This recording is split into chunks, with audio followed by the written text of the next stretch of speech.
Welcome. I'm Dr. Lisa Toppin, and you are listening to Inputs to Action.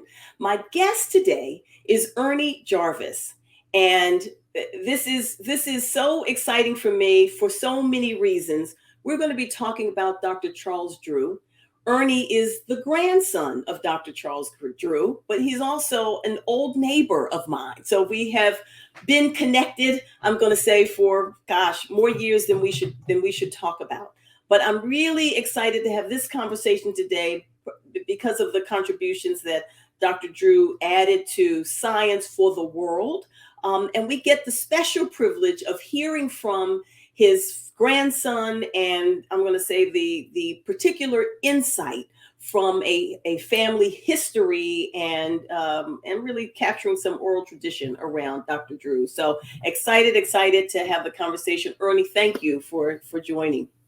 Well, Lisa, I'm delighted to be here, and I'm delighted that you and I can reconnect. As we were talking about family, I literally grew up in your backyard playing basketball with your older brothers, and so you and I have known each other, have been family for many, many years. So Yes. I'm very happy to be here. Thank you. Thank you. I too, and I will tell you, I probably have cheated on once or twice in talking about Dr. Drew for a book report or something, but I don't know that during that time period I had made the real connection of who you were and what was right there in the backyard. But at any rate, let's dive into this. But first, share a little bit about you. Tell us your background. Sure. So I didn't go into the medicine because the funny irony is I get a little squeamish when I see blood. So isn't that kind of interesting? But I went into the commercial real estate business where I've been for 30 years. And I ran the DC region for a large commercial real estate company called CBRE. And then I started my own company after a few years in a publicly traded REIT. And so essentially, what we do is broker large real estate developments, large real estate office buildings, and large leases for companies. So I did something very, very different than politics, of which my mother was an elected official, and also my grandfather, very different from medicine. Yeah, no, and I remember that. I mean, that's just another point we've got to make sure we get to in this conversation. But I remember your mother, just sort of larger than life in some respects in terms of DC politics. So as a young person, I remember Charlene Drew Jarvis around the corner, feeling like, oh, there's a famous person around the corner from me. So, Yes. so that again, tons of contributions I think that your family has made to certainly to local DC, but also to the world. So we've got to capture all of that. So we are in Black History Month, and but let's start with your grandfather, Dr. Charles Drew, and who made significant contributions to science. And we know of him as the father of the blood bank. But maybe you can give us how do you all talk about the contributions that Dr. Drew has made? Well, it's really awe inspiring because when you read about his contributions, keep in mind this is 1930, 1940 in America during legalized racial segregation. It was it's awe inspiring because a man of that intellect didn't let legal segregation stop him. In fact, one of the things that we take from Dr. Drew's legacy, he said, and his quote, and I use this all the time, a commitment to excellence shall overcome any artificial barriers created by man. Right? A commitment to excellence shall overcome any artificial barriers created by man. And that's what Dr. Drew believed in. That's what he taught his medical students up until one point, maybe in the 1970s.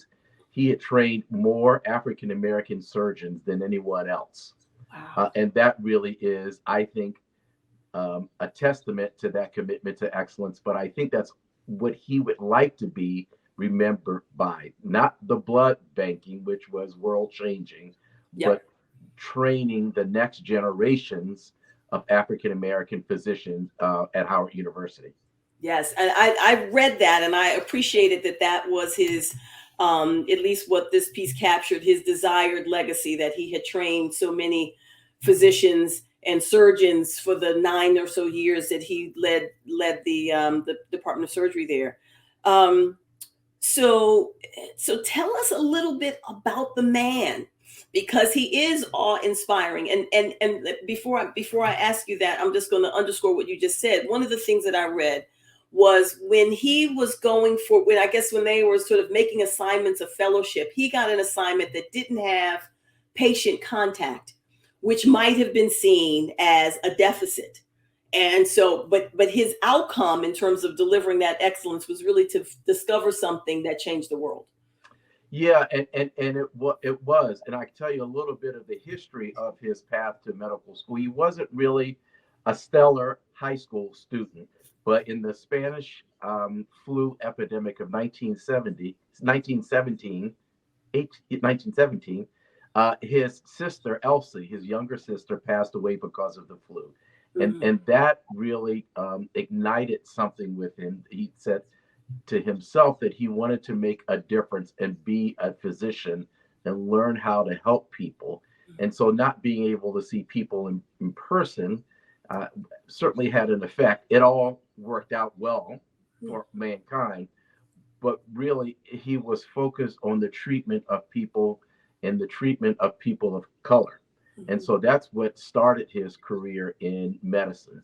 Yeah, yeah. No, that's just great, a great sort of insight there in terms of sort of what's behind, what was sort of motivating Yeah. for him to do what he did. Did your mom ever talk about like what he was like as a father, and sort of what is the family, what's the family story on him? What do you all talk about? It's interesting. Unfortunately, my grandfather passed away when my mother was only 8 years old. Okay. And so, but she remembers, as well as her siblings remembers, that he was very stern. He was always very busy because he was training people and he was a surgeon by training. But he was a taskmaster. He had a high expectation for his children, and the high expectation was really to perform and Mhm. perform through education. And not only in education, but almost everything that he did. While he was a warm and loving father, he was really very focused on expectations. And I think that's something as a parent that you try to hold a certain standard for performance. And I Right. think that's what my mother and her siblings uh, that's the everlasting legacy for them in the personal interaction. He left my grandmother, unfortunately, when he was only 46 years old. She was a single mom of four young children. Wow. And so she was she was a hero in herself in Mhm. raising at that time Yeah. 1940s, a single African American mother with four young children.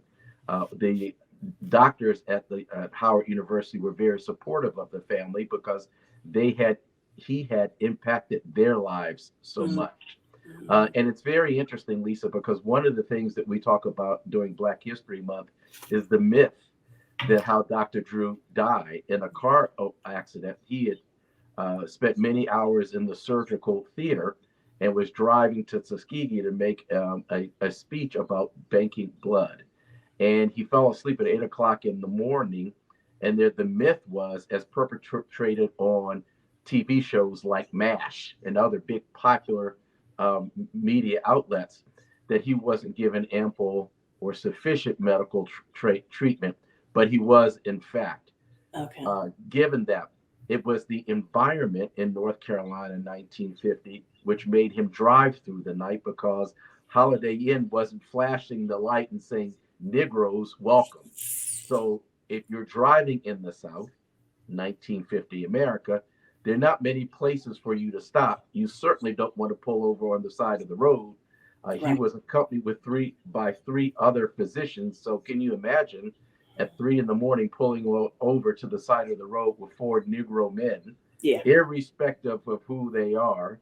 That probably would have not been safe either. So they continued to drive through the night. But we understand he did receive good medical treatment. He did was taken to a hospital. He was treated in the basement because that's where Negroes were treated. They weren't assigned ordinary rooms, but we as the family try to um, clear up that myth as much as we can, because it's too easy to say Dr. Drew was denied a blood transfusion or Dr. Drew was denied sufficient medical treatment. Right, right. Well, it's important to actually articulate, because I too had heard that myth for many years, and at some point, I don't know how I came to understand that it wasn't true. But what you just shared um, is so important around what the actual experience was. It wasn't not getting medical treatment; it's not being able to get a room, Yeah, right? And so yeah, why you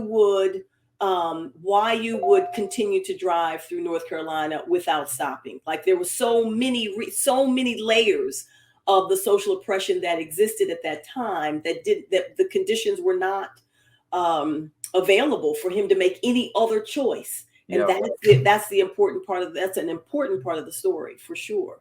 Yeah. For And, sure. and, and we understand that, again, he was with three other physicians. Right. And we understand that when he fell asleep, he was ejected from the car and the car rolled over him.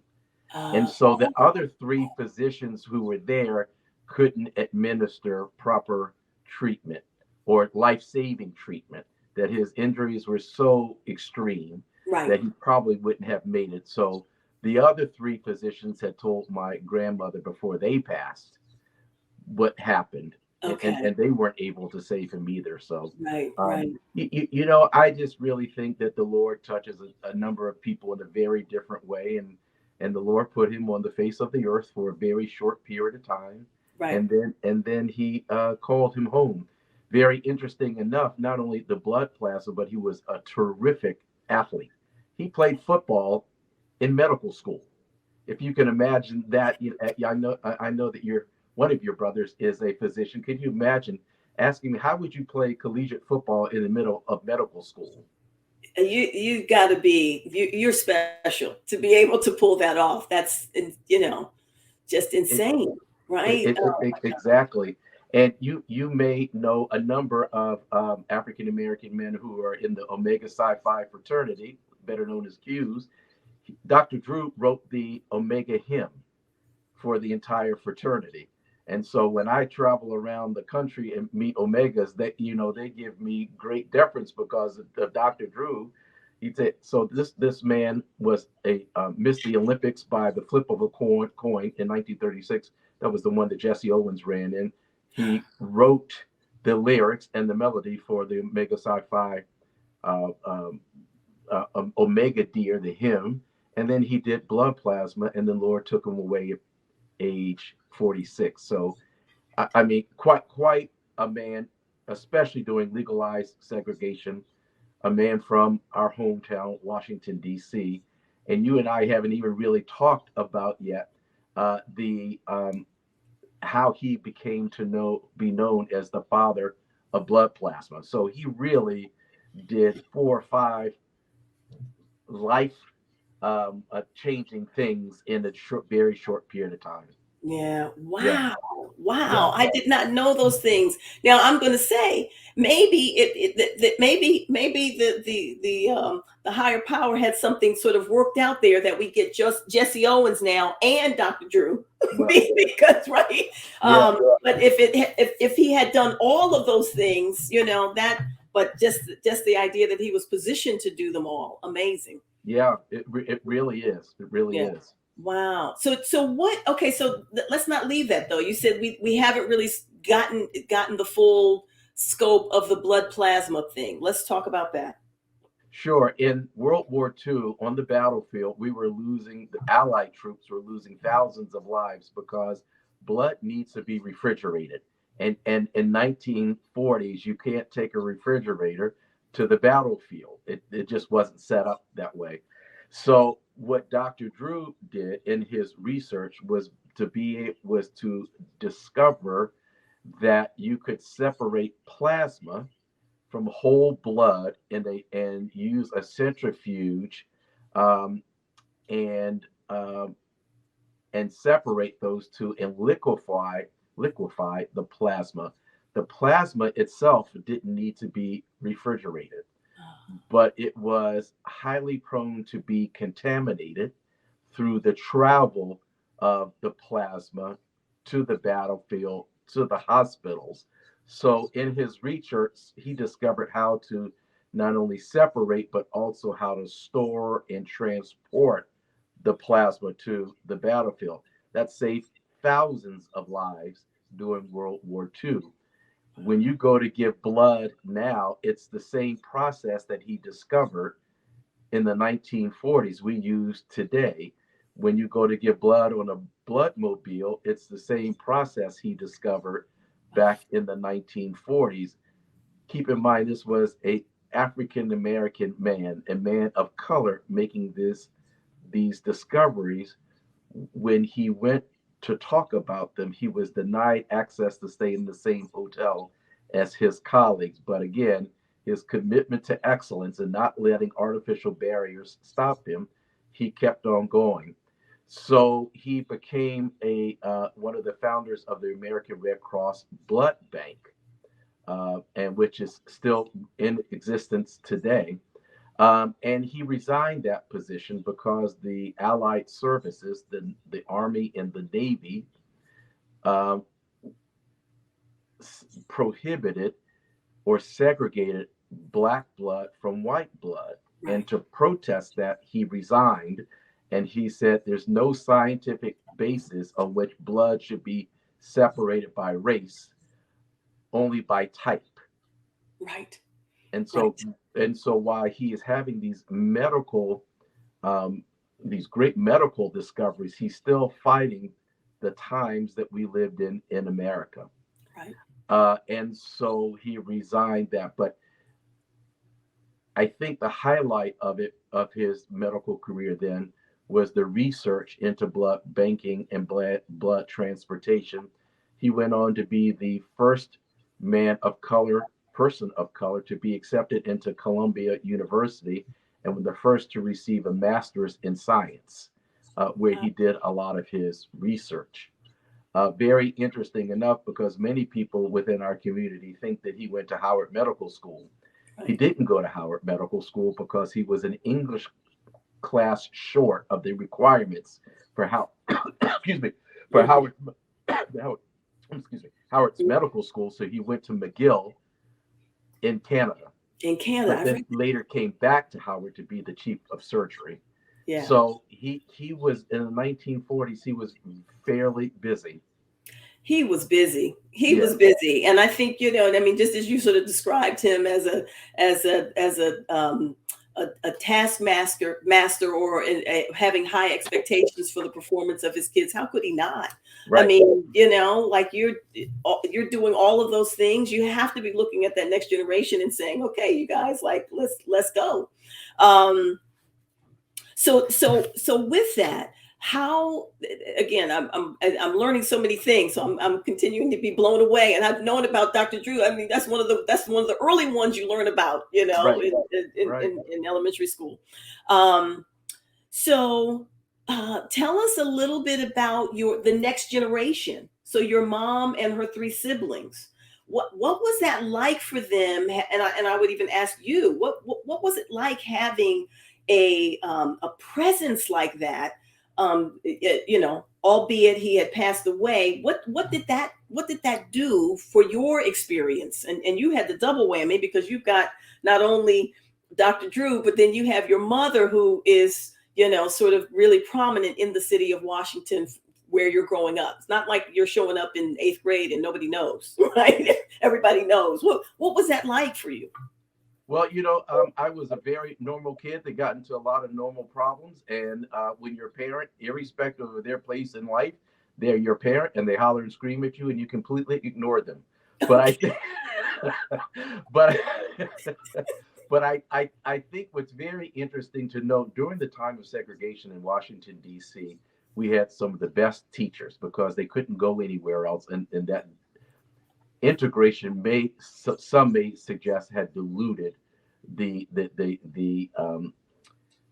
fine teaching that the kids receive. For instance, in my mother's class at elementary school. She was a stellar student, of course.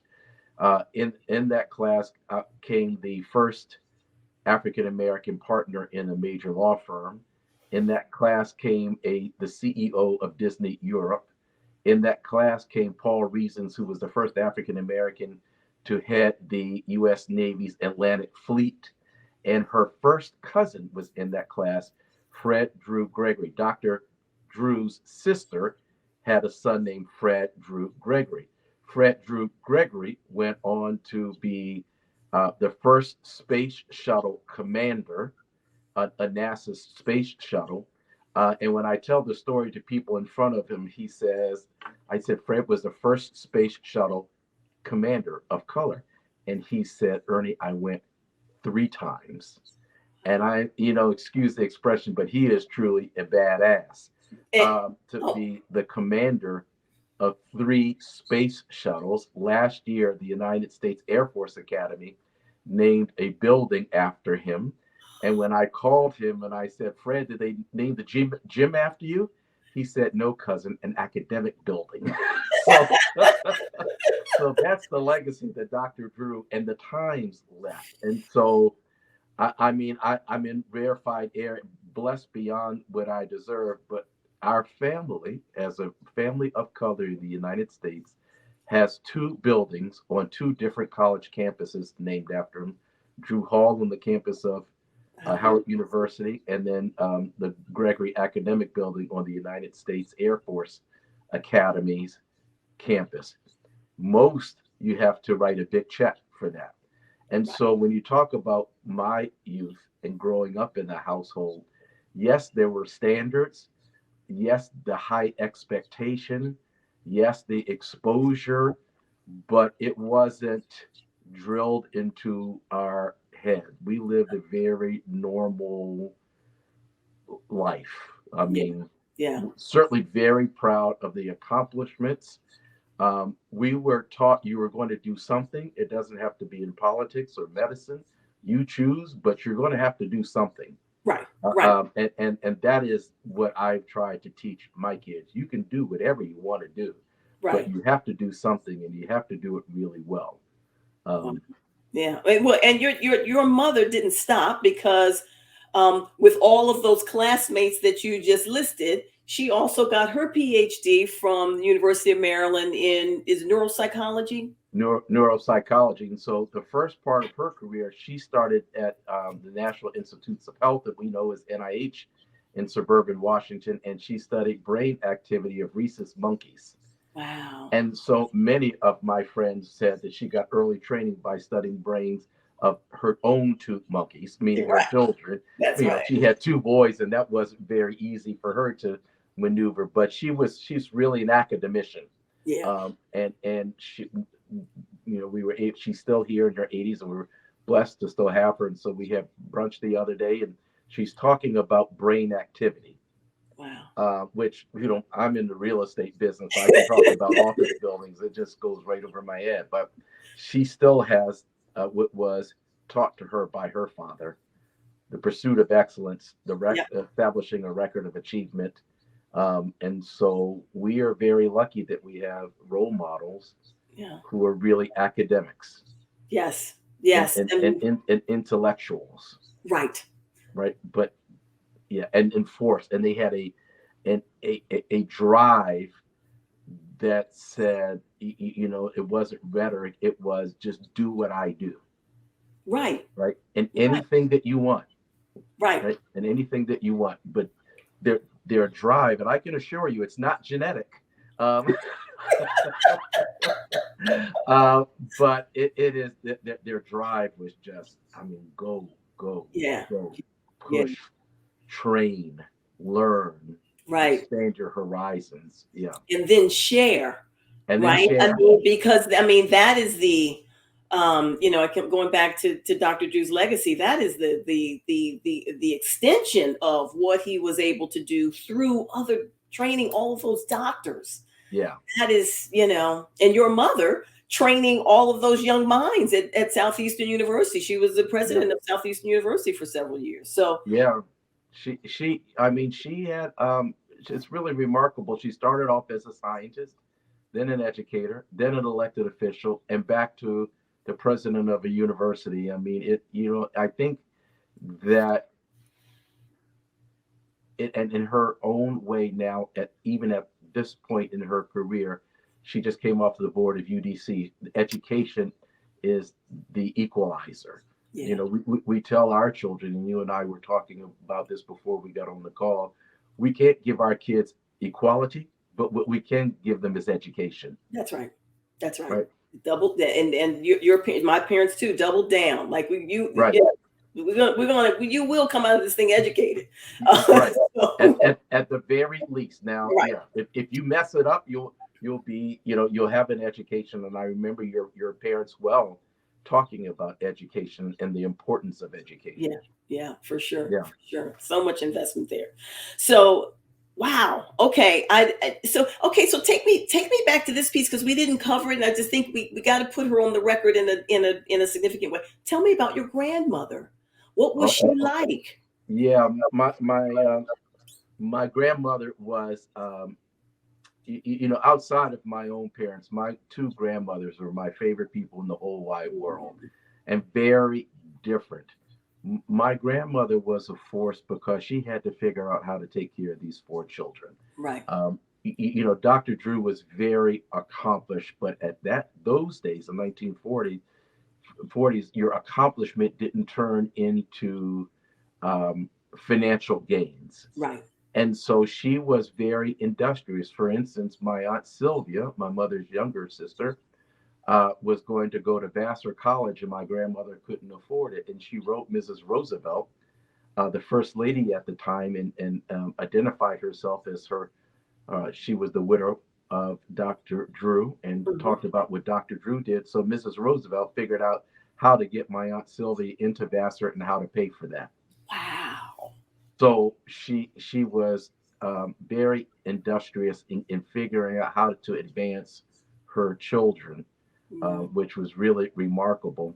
And she was a home economics teacher, and so she worked outside the home as well.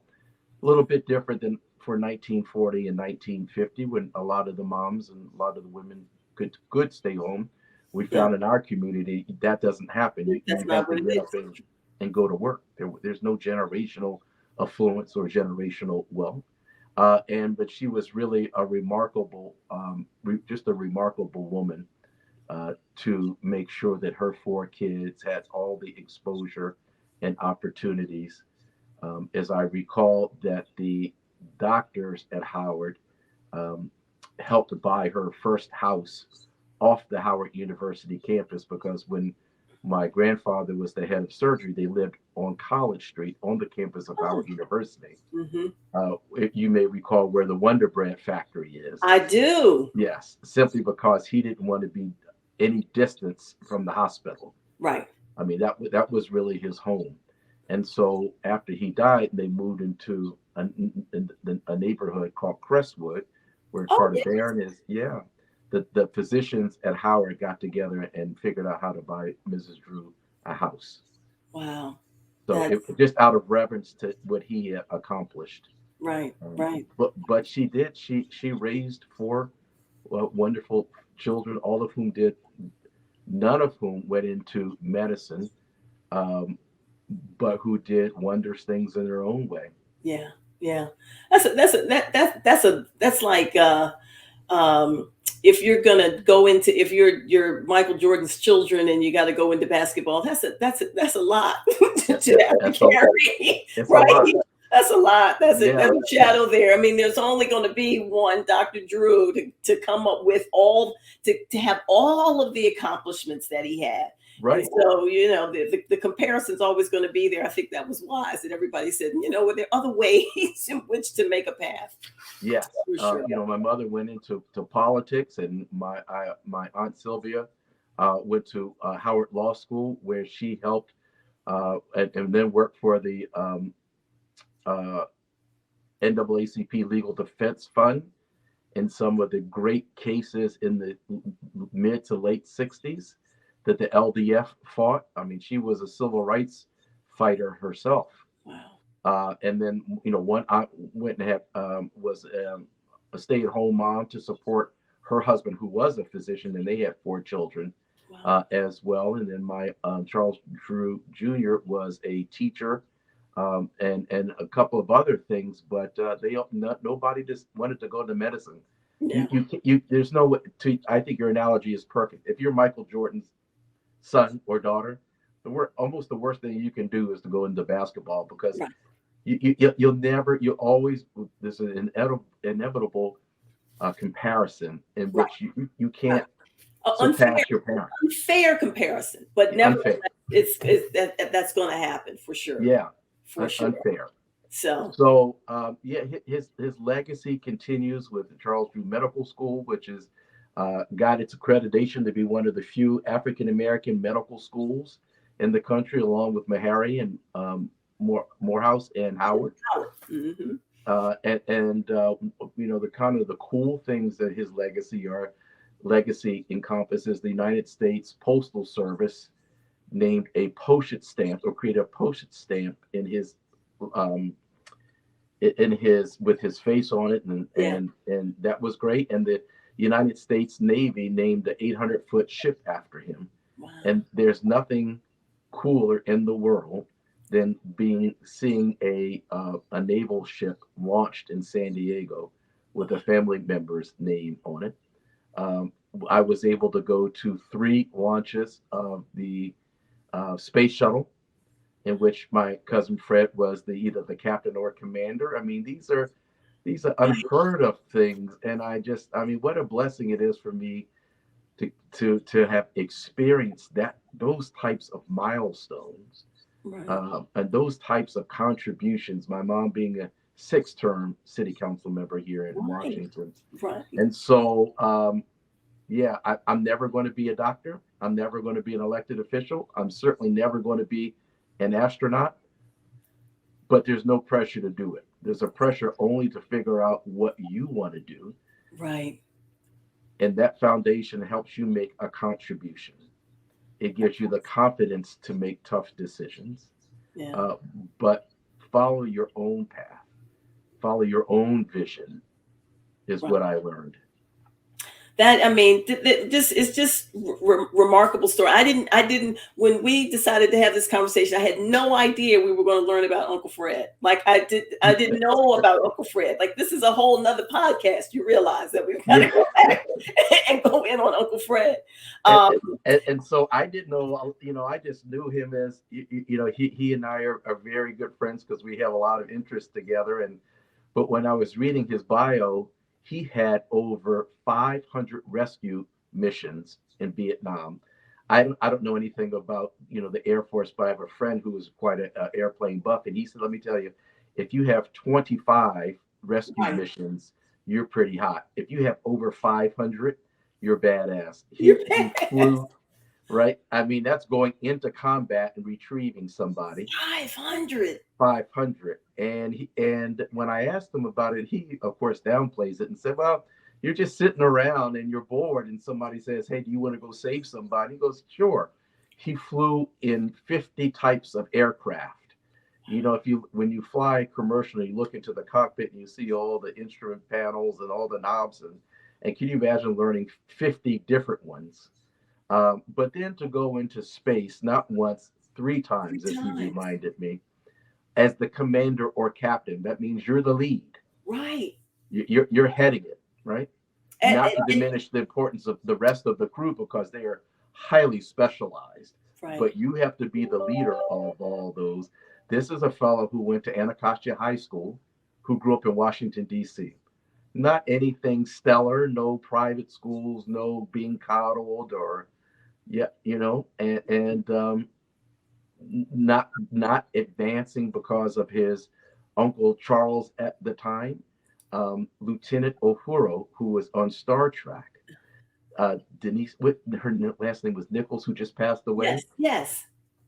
She was a advocate of trying to get more people of color into space. Yes. He read about it and applied, and that's that's how it happened, just that That's easy. how it happens. Wow. I mean, wow. This is Ernie. This has been tremendous. I've got to tell you, there's just there's so much rich history, um, connected through your family, and Yeah, again, the expanse of it, how it continues to expand. Because you mentioned the Drew building on Howard's campus. I'm going to tell you that that was, at the time I was there, was the freshman boys dorm. right. I don't know what it is today, It but I still want to is. tell you, I didn't go over there. That's all I'm saying. Well, And that I knew you just saw it as you drove by in the I car with saw your it in the parents. distance. It was near where the pool was. It was across from the swimming pool. That's the only thing that I'm going to acknowledge.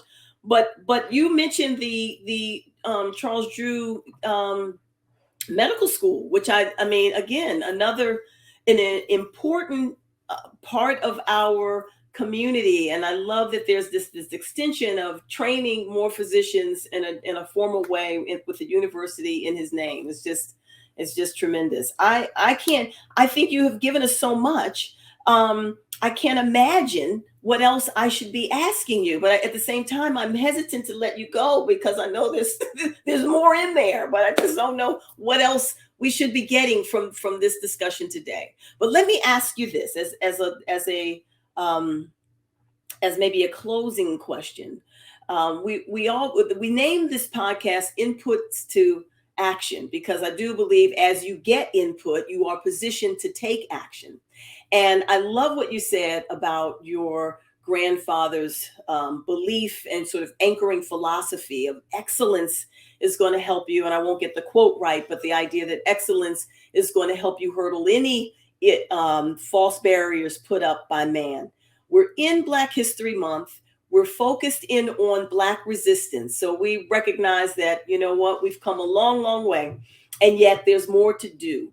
Do you have thoughts for us around how we can continue to resist and or achieve excellence as your family has?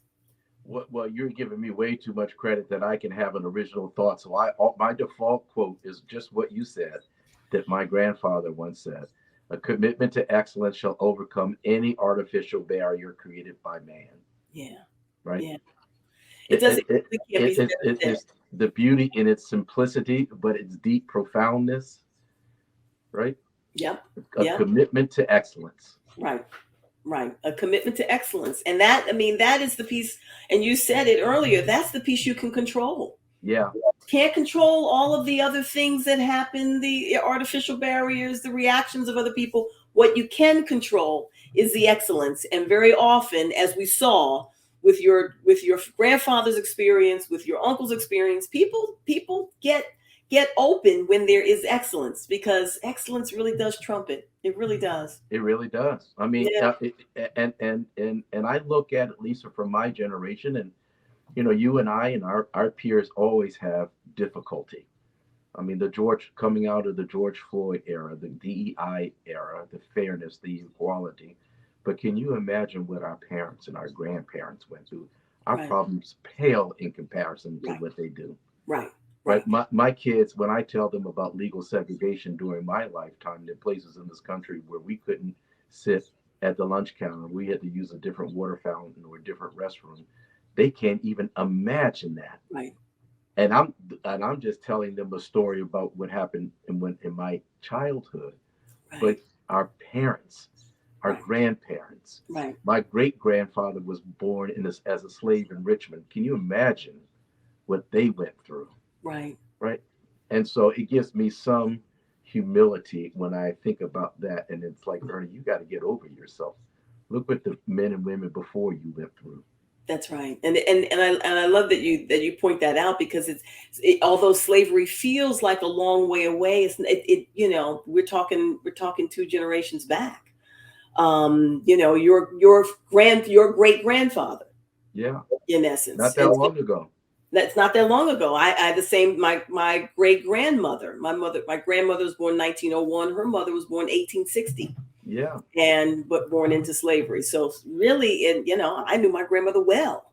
Yeah, So, it's just in terms of sort of having that perspective of what they lived through, what they couldn't do, and what our choices are now is tremendous. And I think that's how we continue to resist. We step into all of those options that's and right. deliver excellence as Dr. Drew gave us, inspired us, taught us to do. So thank you again, for this wonderful conversation. So much appreciated. And audience, thank you for joining. You've been listening to Inputs to Action, and I'm Dr. Lisa Toppin, and we are thanking our guest, Ernie Jarvis. I thank you for coming, and I thank you for listening. Well, thank you for having me. It's my pleasure.